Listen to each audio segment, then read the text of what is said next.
O Brasil é o maior consumidor mundial de agrotóxicos, o que causa problemas ao meio ambiente e à saúde humana. Os dados são dos indicadores ambientais nacionais do Ministério do Meio Ambiente, que avaliam o potencial de periculosidade ambiental de cada produto aplicado. A projeção é que a gente ingere pelo menos 5,2 litros de agrotóxicos por ano, né? E isso, na verdade, já tem estudos que estão mostrando que já estamos chegando a 7 litros por habitante no Brasil por ano, né? Vários desses agrotóxicos estão relacionados ao desenvolvimento de câncer, doenças autoimunes, infertilidade, aborto, problemas neurológicos. Os números apontam que houve um crescimento na comercialização de agrotóxicos desde 2009. A adoção de políticas públicas para diminuir ou controlar o uso desses agrotóxicos é uma das metas dos indicadores ambientais. Ou são fungicidas, inseticidas, né? E isso acaba eliminando então todos o equilíbrio do meio ambiente e destruindo então o solo. Muitas vezes podem levar até a desertificação do solo. Dessa maneira também eles vão contaminando os outros compartimentos ambientais, não somente o solo. Pelo último relatório da análise de resíduos de agrotóxicos em alimentos da Anvisa, a Agência Nacional de Vigilância Sanitária por Amostragem, os alimentos que podem provocar risco agudo são: em primeiro, a laranja, com 12,1%, o abacaxi, 5%, a couve, 2,5% e o alface, 1,3%. Risco agudo é quando o alimento contaminado pode provocar intoxicação dentro do prazo de 24 horas após ser consumido. Movimentos como esse da Horta Experimental da Universidade do Vale do Itajaí levam consciência aos alunos e à comunidade sobre a produção sem agrotóxicos. A tarefa é plantar saúde. A agricultura sempre foi orgânica antes, né?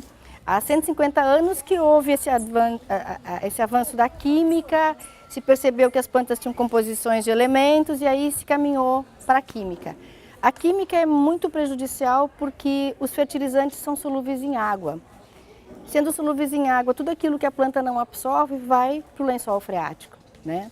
Enquanto que a agricultura orgânica ela é baseada na decomposição das plantas, na decomposição dos materiais orgânicos. E que são realizados pela ativação dos micro-organismos, né?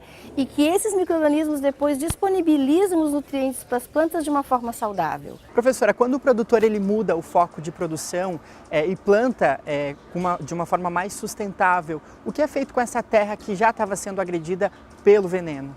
Bem, o processo se chama de transição, né? Nós temos que abandonar um modelo e adotar um outro modelo.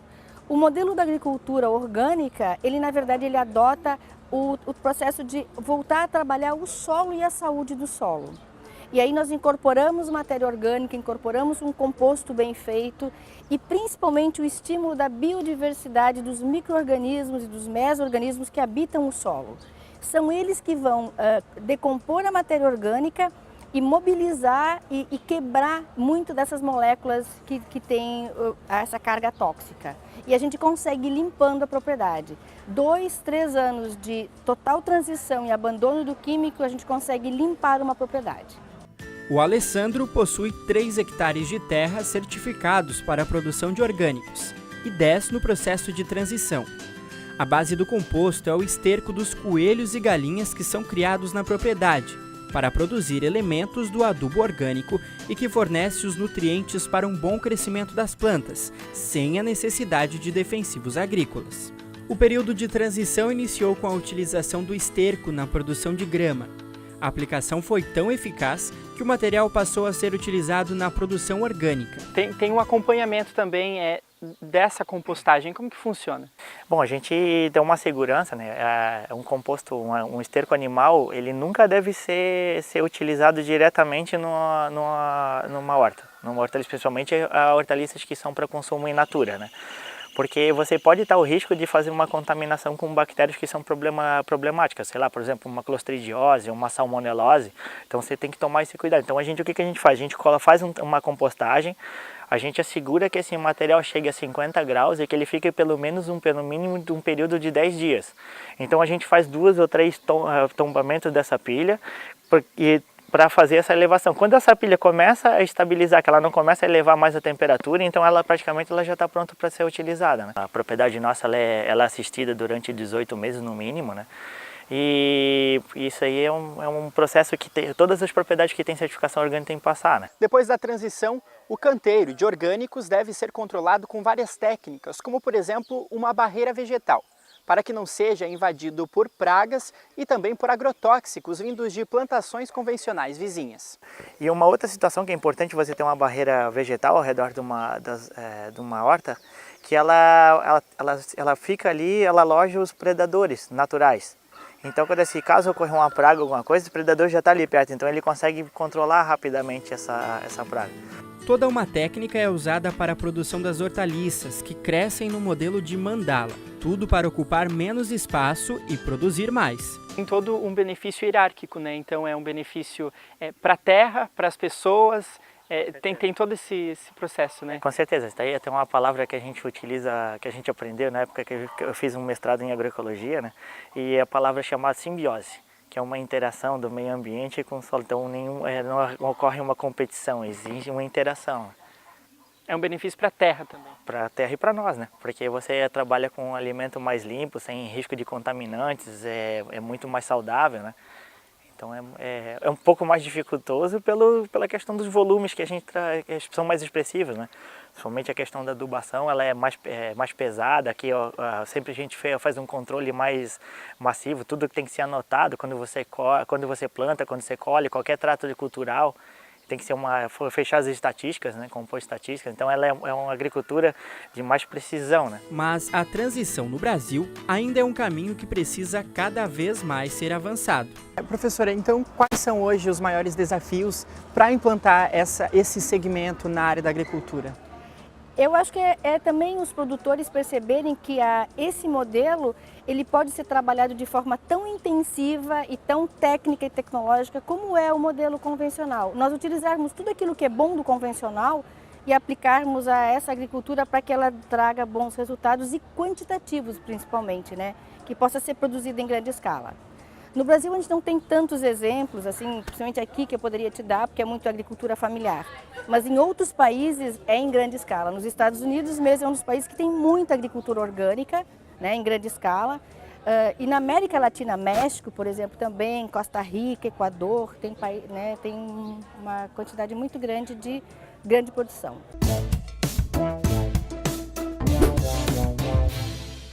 Os agrotóxicos, como eles são químicos e são produtos bem pesados, né, eles acabam então destruindo a vida que existe ali, porque o solo ele é vivo.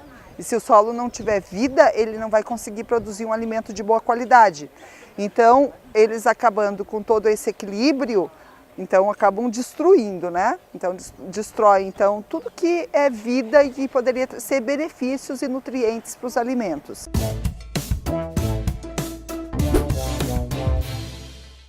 Já imaginou utilizar espaços como esse atrás de casa, em praças, terrenos sem ocupação, para produzir alimentos de qualidade livres de agrotóxicos? O exemplo vem de Curitiba, onde um projeto de lei contempla hortas urbanas para promover a biodiversidade. Veja na matéria especial para o Terra e Mar da Universidade Positivo, parceira do canal Futura. O tema da agricultura urbana diz respeito não somente à soberania alimentar, à resiliência da cidade, mas ele fala assim de cultivo de cidadania. A gente viu ali uma oportunidade de fazer uma intermediação entre a prefeitura, entre os cidadãos, o poder público, de forma que a gente chegasse numa massa crítica, chegasse num pensamento comum, coletivo e que fosse uma construção coletiva. Na Horta do Jacu a gente tenta plantar o mais diverso possível, né, e sempre buscando árvores nativas e espécies locais. Começa plantando coisas como o nabo e termina daí com o araçá, com a espécie frutífera. Aqui, por exemplo, a gente colocou Ora pronobis, né, a gente trouxe uma pimenta hoje para plantar. Quando a gente fez a primeira reunião aqui no terreno, tinha um jacu em cima do morro, né, e nunca mais apareceu, mas aí a gente identificou sendo o jacu como uma coisa legal, né? Aqui a Horta do Jacu está aberta, não tem portão. O acesso dela é 24 horas por dia. A gente vem, ocupou o espaço, deu uma função social para ele e começa a desenvolver, né? E é legal agora que com a legislação da prefeitura, a gente talvez possa ganhar uma criatividade, um incentivo, né? Aqui onde vocês veem hoje, horta, ela já foi jardim. É uma maneira de se envolver a vizinhança num trabalho que venha beneficiar a todos.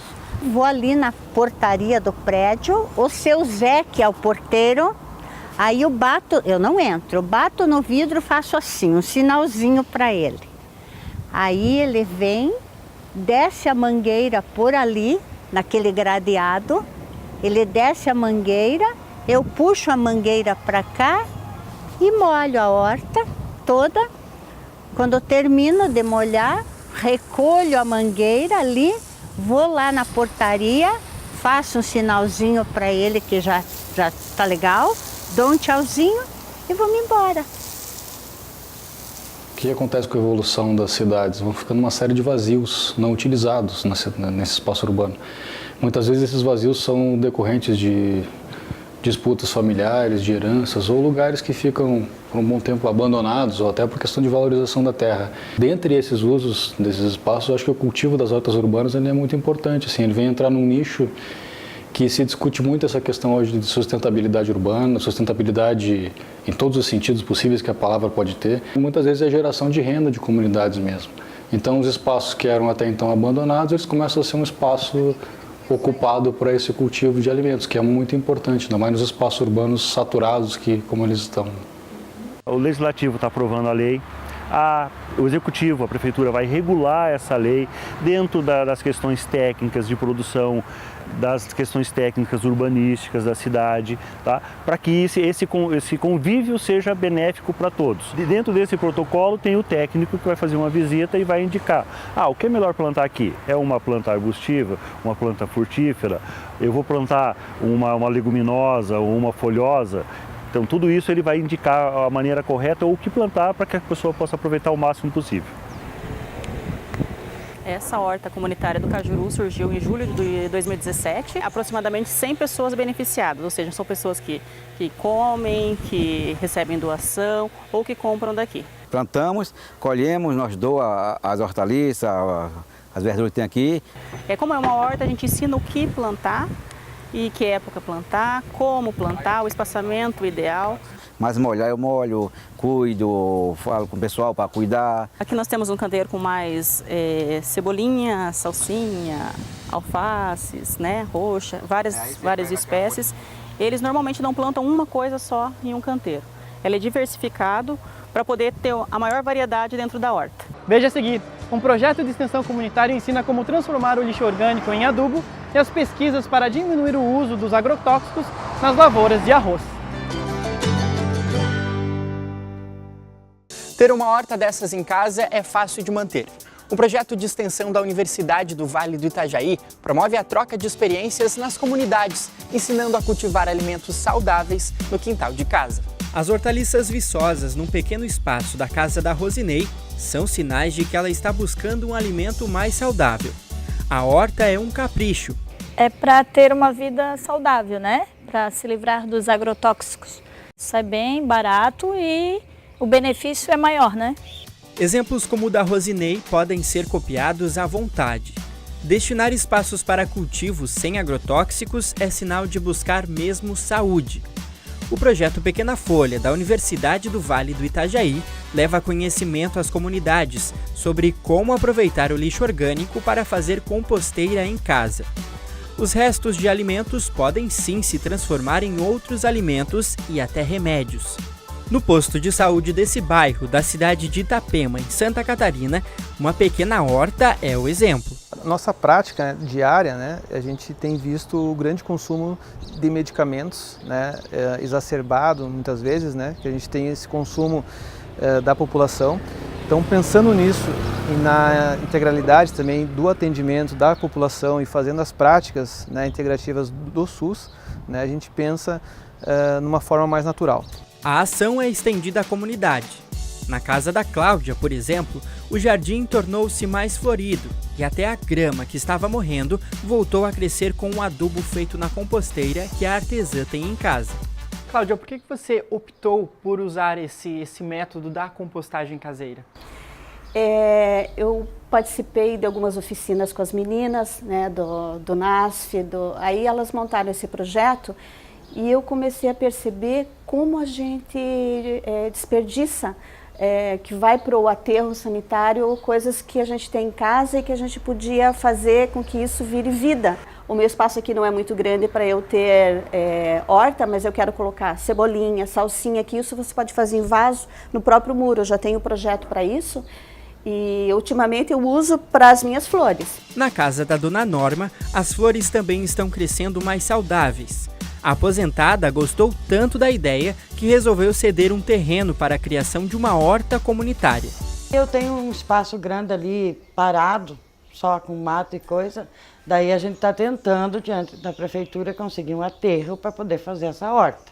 E o objetivo dessa horta é maravilhoso, porque daí a gente quer que as pessoas venham, vamos fazer um espaço para sentar, para tomar um chimarrão. Para incentivar a prática e esclarecer dúvidas, uma oficina prática feita pelo projeto ensinou os moradores da comunidade da Praia dos Amores, em Balneário Camboriú, Santa Catarina, a também realizar a compostagem em casa.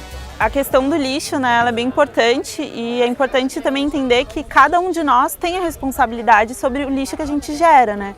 E o legal da compostagem é que você mesmo pode dar uma destinação correta para esse resíduo dentro da sua casa. Então é um ciclo fechado, né? Você gera o resíduo, você trata ele, transforma em adubo através da compostagem e aí você pode ter uma hortinha em casa, de repente plantar novos alimentos. Uma vez que já se sabe que a forma convencional de destinar os resíduos não é a mais sustentável, a mais ecológica, a compostagem caseira vem como uma alternativa para solucionar os problemas trazidos com os aterros e as sacolas plásticas e esse ciclo, essa cascata de eventos que não são, do ponto de vista ecológico, não são sustentáveis. Nessa prática, moradores, estudantes e professores discutem em reunião, como esta, chamada Café Compartilha, os rumos e as vantagens do projeto de composteira doméstica. Enquanto profissional de saúde, a gente entende que saúde está muito além dos cuidados que a gente dá nas unidades de saúde. E é preciso a gente atravessar a unidade e ir para a comunidade para a gente promover saúde de outros jeitos. Então, indo ao encontro da discussão do saneamento básico, do meio ambiente e, diante disso, produzir alimentos e destinar resíduos orgânicos e sólidos de uma forma mais adequada, a gente consegue promover saúde e estimular a comunidade para ela ter essa autonomia e produção social de saúde. Essa visão e essa abordagem, né, da permacultura, da agroecologia ou das hortas urbanas é um grande potencial para melhorar e resolver problemas não só de saneamento básico, mas sim também de questões nutricionais no bairro, no qual você pode ter, cada espaço pode ser passível de ser transformado numa horta.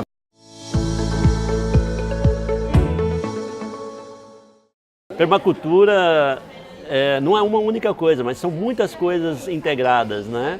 É um estilo de vida, é uma nova visão de mundo, é uma possibilidade de transformar o mundo com o que se tenha ao alcance das mãos. E isso exige um pensar diferente, um sentir diferente e um fazer diferente que quebra a anestesia do dia a dia e que encontra soluções criativas e sustentáveis e saudáveis para o seu dia a dia. Você vai ver agora o trabalho de pesquisa que tenta diminuir o uso de agrotóxicos nas lavouras de um dos alimentos mais consumidos pelo brasileiro. Os Campos Verdes fazem parte da paisagem no sul do Brasil, a maior região produtora de arroz do país. É um dos pratos indispensáveis na mesa do brasileiro. No modo tradicional, com acompanhamento ou integral, o alimento reina absoluto. O sistema irrigado por inundação ocupa 60% das áreas de cultivo. E é preciso lutar contra a principal doença, o brusônio. Por isso, fungicidas, herbicidas e inseticidas são usados nas lavouras. Na estação experimental da Empresa de Pesquisa Agropecuária e Extensão Rural do Governo de Santa Catarina, as pesquisas de melhoramento genético buscam plantas mais resistentes às doenças para aliviar a carga dos defensivos agrícolas no campo. Envolve várias etapas, um processo de seleção, sobre vários aspectos, desde a questão da resistência para doença, resistência para pragas, produtividade, o tipo de planta que seja adaptada ao ambiente onde o arroz vai ser cultivado. Nesse caso, o nosso foco é para o estado de Santa Catarina, mas não se restringe só a Santa Catarina. E envolve também questões do ponto de vista sensorial. O que é sensorial? É saber se o tipo de arroz está sendo produzido, ele vai ser do agrado, vai se comportar bem na indústria e se vai ser do agrado do consumidor. Então esse é sempre o foco do melhoramento genético. Você apresentar materiais novos que possam ter alguma vantagem em relação aos que são até então utilizados. Com relação ao desenvolvimento de um novo cultivar de arroz, tudo se inicia com os cruzamentos. Então essa etapa do trabalho é conduzida pelos nossos melhoristas, a doutora Esther Wickert e o Laerte. Então, uma das grandes dificuldades de se fazer isso com arroz é porque o arroz é uma planta autógama, ou seja, a fecundação ocorre internamente dentro da espigueta, da panícula do arroz. Diferente do milho, onde a parte feminina está embaixo, na espiga, e a parte masculina está em cima, separado. Então, é muito fácil de se trabalhar com milho sob a ótica de cruzamento. No arroz, é algo muito trabalhoso. A gente precisa fazer, inicialmente, o corte de cada uma dessas espiguetas, que na verdade darão origem, cada uma dessas, a um grão. Então, a gente faz o corte individual da espigueta, com uma tesourinha, e com um compressor, a gente faz a remoção, né? A gente succiona a parte masculina dessa flor, certo? E depois de se fazer isso para cada espigueta dessas aqui, né? Aqui nós temos 80, 100 espiguetas, imagine isso para dezenas, centenas de panículas, é algo muito trabalhoso. Cada panícula dessa é então removida e colocada ao lado de uma planta em florescimento que vai fornecer o grão de pólen.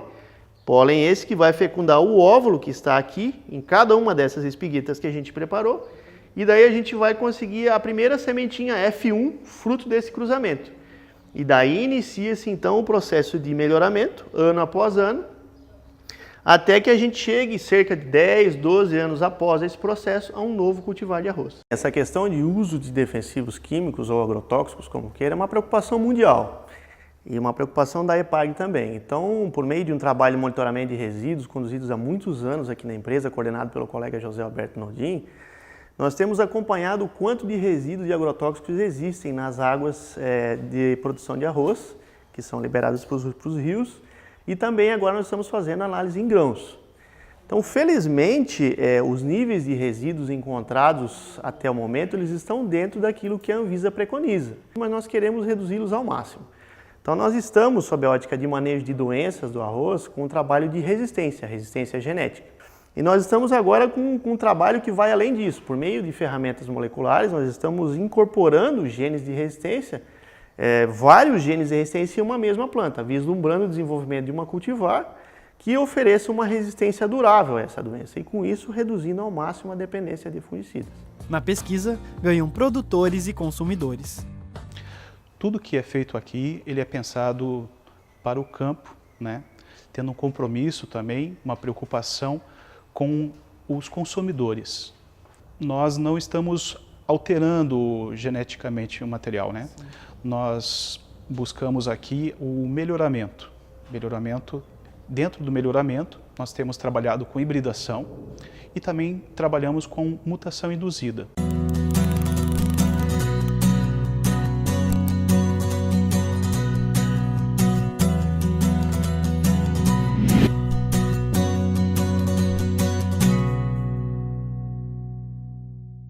A panícula é a parte reprodutiva da planta de arroz, o que seria a flor, né? Na verdade, em gramíneas é uma inflorescência. A partir dessa panícula é que se desenvolvem os grãos que são depois colhidos e beneficiados e chegam ao consumidor no supermercado.